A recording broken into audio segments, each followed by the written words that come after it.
Charles Rodman Campbell fue ejecutado en la horca en la Penitenciaría Estatal de Washington después de pasar 12 años en el corredor de la muerte. Pero su camino hacia la horca comenzó décadas antes, en Clearview, Washington, con un resentimiento que no pudo dejar atrás y un sistema de justicia que lo dejó escapar.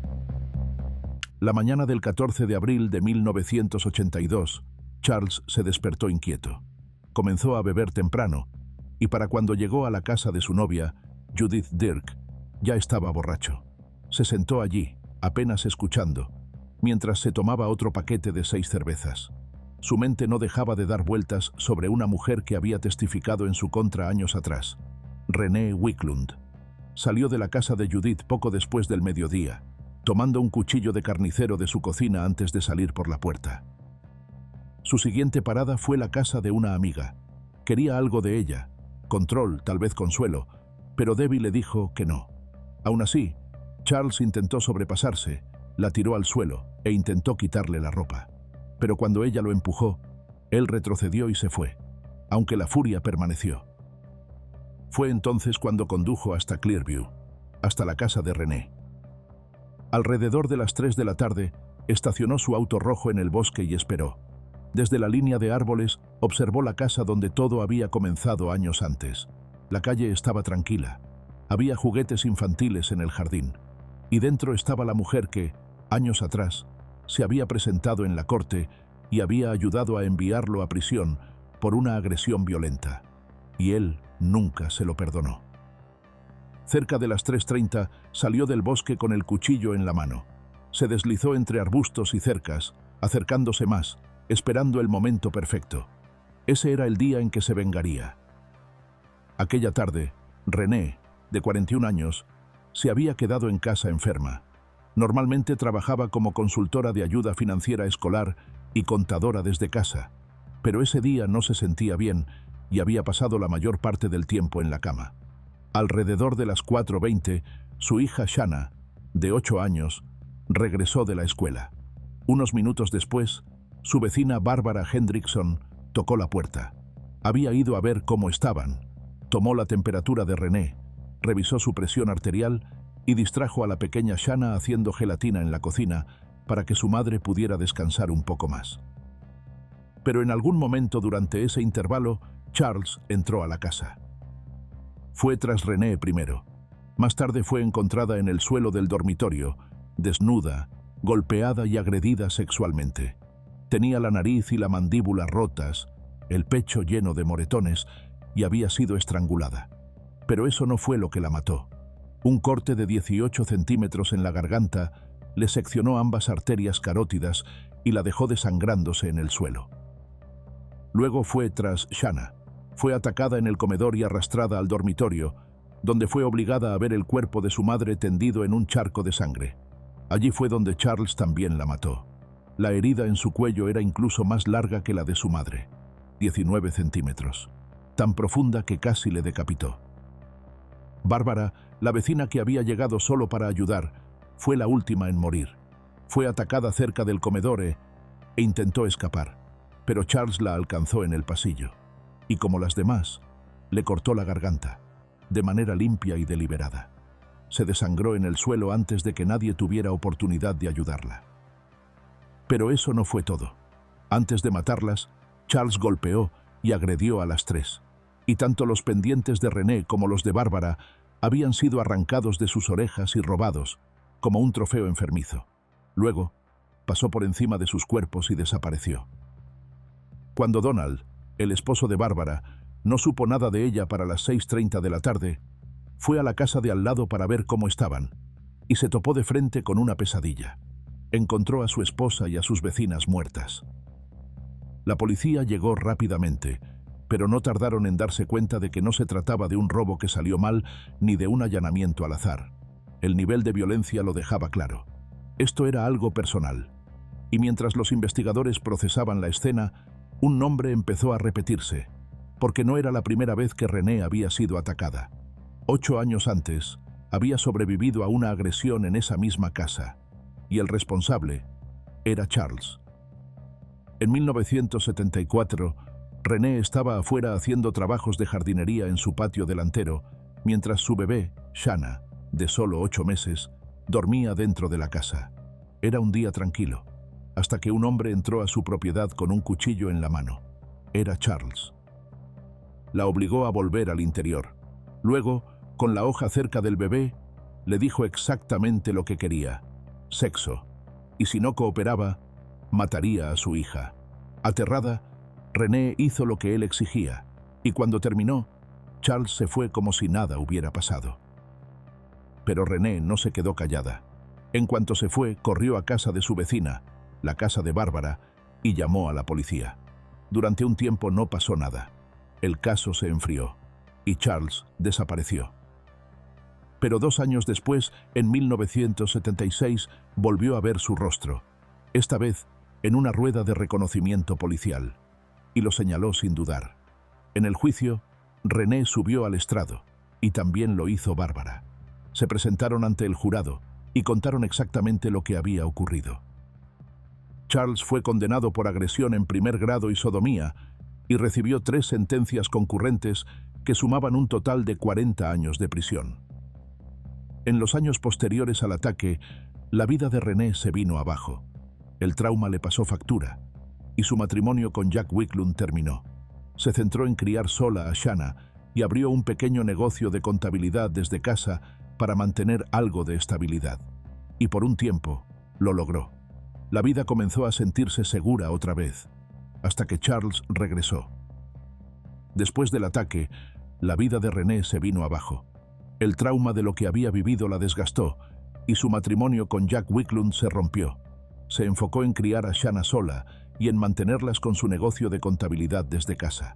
Estaba intentando reconstruir su vida, y poco a poco, las cosas empezaban a mejorar. Pero la vida de Jack tomó un giro extraño. En diciembre de 1977, fue encontrado atado a una silla en su casa de West Seattle, con el cuerpo cubierto de quemaduras de 3er grado. Le dijo a la policía que un desconocido había entrado, lo había amarrado, rociado con gasolina y luego encendido un fósforo. Sobrevivió, apenas, y pasó meses recuperándose, usando un traje de goma para proteger su piel. 5 meses después, Jack murió cuando su coche se estrelló contra un árbol. La policía nunca logró determinar si fue un accidente, un suicidio o algo completamente distinto. Lo único claro era que las personas alrededor de Charles Campbell solían terminar rotas o desaparecidas. Mientras tanto, Charles cumplía su condena en el Reformatorio Estatal de Washington, donde acumuló otra lista de infracciones. Fabricó su propio alcohol usando levadura que robó de la cocina de la prisión.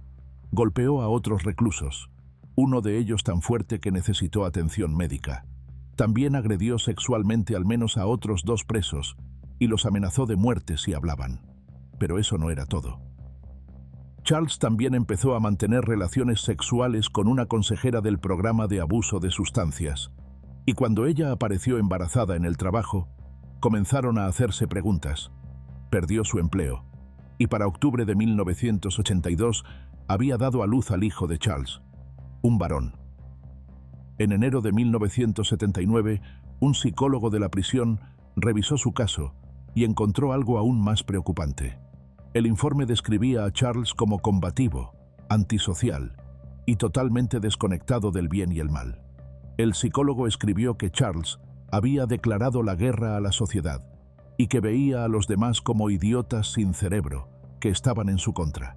Lo calificó de alguien sin conciencia, peligroso e incapaz de preocuparse por alguien que no fuera él mismo. Pero incluso con todo eso en papel y con todas las señales de alarma dentro de esas paredes, el sistema le dio otra oportunidad. En junio de 1981, después de haber estado encerrado solo 5 años, la Junta de Libertad Condicional anuló su sentencia obligatoria, haciéndolo elegible para un nivel de custodia más bajo. Ese otoño, lo trasladaron a una instalación de liberación laboral en Monroe, Washington. Luego, entre la Navidad de 1981 y los primeros días del nuevo año, su exesposa se presentó ante el Estado. Les dijo que Charles se había escapado del centro y la había violado. Pero en lugar de devolverlo a prisión, el Estado lo transfirió discretamente a otro programa de liberación laboral en Everett. y en menos de 30 días ya había violado las reglas 4 veces más. Estaba bebiendo, peleando e incluso amenazando a otras personas. Pero aún así, no lo enviaron de regreso a prisión y le permitieron quedarse en el programa. Mientras tanto, René creía que Charles estaría encerrado durante 40 años. Pero lo que no sabía era que sus 3 condenas se cumplían de forma concurrente, lo que significaba que solo cumpliría el tiempo de la sentencia más larga. Eso significaba una sola cosa: saldría antes. Y así fue. Ella no tenía idea de que él ya estaba libre.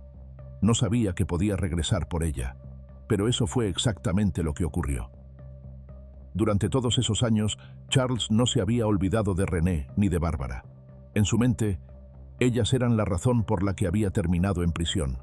Las culpaba, las odiaba y quería venganza.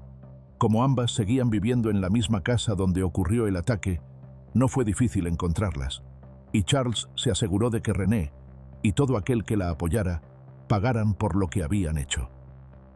Pocos días después de los asesinatos, Charles fue arrestado y acusado de 3 cargos de asesinato con agravantes en primer grado. Se le asignó un abogado y eventualmente se declaró no culpable, pero el Estado no dudó. Para mayo de 1982, los fiscales ya habían anunciado que buscarían la pena de muerte. Y desde el principio, el caso del Estado fue devastador. Tanto Judith como Debbie testificaron describiendo su comportamiento ese día. Hablaron sobre las cervezas, el cuchillo y los avances rechazados, pero no fueron las únicas. Los vecinos de René dijeron que vieron un coche rojo estacionado en el bosque alrededor de la hora del ataque y aseguraron haber visto a alguien con su descripción merodeando por los patios traseros. Pero el testimonio más escalofriante vino de Josette Frass, una niña de 11 años que vivía al lado de René y Shanna. Le dijo al jurado que vio a un hombre con cabello oscuro y rizado y un gran cuchillo de cocina, moviéndose entre los arbustos alrededor de las 3:30 de la tarde. Llevaba una chaqueta azul con una franja amarilla. Lo observó caminar por un camino de grava. Y más tarde, en el tribunal, señaló a Charles en una fila de sospechosos. Ese era el hombre que había visto. La policía ya había incautado una chaqueta como la que Josette describió del cuarto de Charles al día siguiente de los asesinatos. Pero había un problema. Meses antes, los investigadores le habían mostrado a Josette esa misma chaqueta, y ella no pudo decir con certeza que fuera la que recordaba. Ese detalle nunca se compartió con la defensa. Aún así, el jurado ya había escuchado suficiente, y la imagen de un hombre que acechaba a sus víctimas a plena luz del día ya se había instalado en sus mentes. Y las pruebas no se detuvieron ahí. Dentro de la casa, los detectives encontraron las joyas de René esparcidas por el suelo, una huella dactilar ensangrentada de Charles en un vaso y uno de los pendientes de Shanna en su coche. Y cuando lo arrestaron, encontraron más pendientes de René en el bolsillo de su pantalón. Durante el juicio, Charles habló poco y se negó a testificar. Se sentó allí sin mostrar emociones, sin inmutarse siquiera ante las fotos gráficas de la escena del crimen. Sus abogados argumentaron que la policía sufrió de visión de túnel, que solo se enfocaron en él e ignoraron a otros posibles sospechosos. Pero el jurado no lo vio así. En noviembre de 1982, Charles fue declarado culpable y un mes después fue condenado a muerte. Mientras él esperaba en el corredor de la muerte, su madre habló públicamente. Dijo que aún amaba a su hijo, pero que creía que merecía la condena que había recibido. Les dijo a los investigadores que, en sus palabras, era inevitable. Nunca creí que terminaría en otro lugar que no fuera la silla eléctrica. También compartió recuerdos perturbadores de su pasado, incluyendo cómo una vez adoptó un perro solo para abusar sexualmente de él. Durante los siguientes 12 años, Charles permaneció en el corredor de la muerte, presentando apelación tras apelación, intentando anular el veredicto. Alegó que el método de ahorcamiento era cruel y que no había sido tratado con justicia, pero los tribunales no se dejaron convencer. Cada reclamo fue rechazado. Charles no eligió un método, así que el Estado lo eligió por él. Por defecto, en 1994 sería la horca. Charles se convirtió en la última persona en el Estado en morir de esa forma. La noche antes de la ejecución, se negó a salir de su celda y fue rociado con gas pimienta por el personal. Horas después, le trajeron su última comida: palitos de pescado, ensalada verde, papas gratinadas y una tarta de cereza. Pero apenas la probó. Pasó sus últimos momentos hablando con algunas personas, incluida la exconsejera de la prisión y el hijo que tuvieron juntos. Cuando llegó el momento, Charles se negó a caminar. Los funcionarios de la prisión dijeron que no podía o no quería ponerse de pie por sí mismo, así que lo ataron a una camilla rígida y los guardias lo llevaron de esa forma hasta el cadalso. Aún entonces, Charles se resistió de pequeñas formas. Mientras intentaban ponerle la capucha sobre la cabeza, seguía girando y moviéndose, tratando de retrasar lo inevitable. Pero una vez que la capucha cayó y se abrió la trampilla, todo terminó. La caída ocurrió exactamente a las 12:08 del 27 de mayo de 1994. 6 minutos después, fue declarado muerto. Charles Rodman Campbell tenía 39 años. Pero eso no fue el final. Casi 30 años después de que Charles fuera ejecutado, otro secreto salió arrastrándose desde el pasado. En 2023, los detectives de Seattle reabrieron en silencio un caso que había permanecido intocado durante casi 50 años. El asesinato en 1975 de Hallie Ann Seaman, de 25 años. Era una estudiante de posgrado en la Universidad de Washington y fue vista por última vez con vida en su mesa de dibujo. A la tarde siguiente, su cuerpo fue encontrado escondido entre los arbustos en East Lake Avenue. Había sido apuñalada, agredida y dejada allí para morir. Horas más tarde, su auto fue hallado a kilómetros de distancia, reducido a cenizas. El caso se enfrió rápidamente, y durante casi 5 décadas, el asesino de Hallie permaneció desconocido. Pero entonces, llegó el giro. En 2023, los investigadores analizaron pruebas de ADN antiguas tomadas del cuerpo de Hallie con bases de datos forenses modernas y finalmente obtuvieron una coincidencia. El perfil coincidía con Charles Rodman Campbell. Había sido él todo el tiempo. Él la había matado antes que a Renee, antes que a Shanna y antes que a Bárbara. Hallie probablemente fue su primera víctima y nadie lo había sabido. La evidencia siempre estuvo ahí. Solo tomó medio siglo y una tecnología futura capaz de analizar ADN para revelar qué clase de hombre era realmente Charles.